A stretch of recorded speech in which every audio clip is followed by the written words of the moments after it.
Hi అండి. Hi. So కూలీ and what to ఈ రెండు మూవీస్ కూడా ఒకే రోజు రిలీజ్ కాబోతుంది. మరి ఎలా ఉండబోతుంది అండి? రెండూ బాగుంటాయి అనుకుంటున్నాను. కాకపోతే వారికంటే కూలీ టూ కూలీ ఉంది కదా, వారికంటే కూలీ ఎక్కువ హైప్ వస్తుంది అనిపిస్తుంది. ఎందుకంటారు? ఎందుకంటే డైరెక్టర్ లోకేష్ కనకరాజు గారు ఉన్నారు.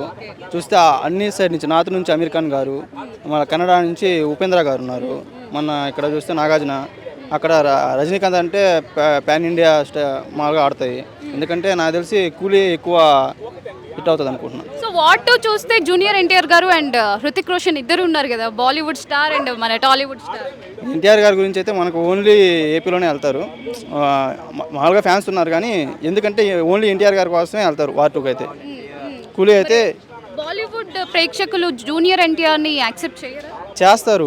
మన ఏపీ చెప్తున్నాను, ఏపీలో వారికైతే వార్ టూకి అయితే ఎన్టీఆర్ గారిని చూస్తే అసలు ఎన్టీఆర్ గారు వార్ టూ లేకపోతే వార్ టూకి నాకు తెలిసి ఎక్కువ మంది కూలీకే వెళ్తారు కదా.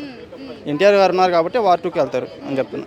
మరి దీంట్లో చూస్తుంటే కూలీలో సూపర్ స్టార్ రజనీకాంత్ గారు అండ్ నాగార్జున గారు, సో మల్టీ స్టారర్ మూవీ చూస్తుంటే చాలా మంది హీరోస్ ఉన్నారు, కొంతమంది నెగిటివ్ రోల్ చేయబోతున్నారు. మరి ఈ రోజు నాగార్జున లుక్ అయితే రివీల్ చేశారు, మరి ఎలా అనిపించింది? 65 yearsలో ఆ లుక్ అసలు స్టన్నింగ్, అసలు నాకైతే బాగా నచ్చింది. కూలీ ఖచ్చితంగా హిట్ అవుతుందని మరి కోరుకుంటున్నాను. కూలీలో మోనికా సాంగ్ ఎలా అనిపిస్తుంది? బాగుంది. చాలా యూస్ వచ్చాయి కదా మౌనిక సాంగ్స్. మరి మీరు రెండు మూవీస్ ఒకే రోజు కదా, ఏ మూవీకి వెళ్తారు మీరు? ఫస్ట్ అయితే కూలీకి వెళ్తాను, తర్వాత తర్వాత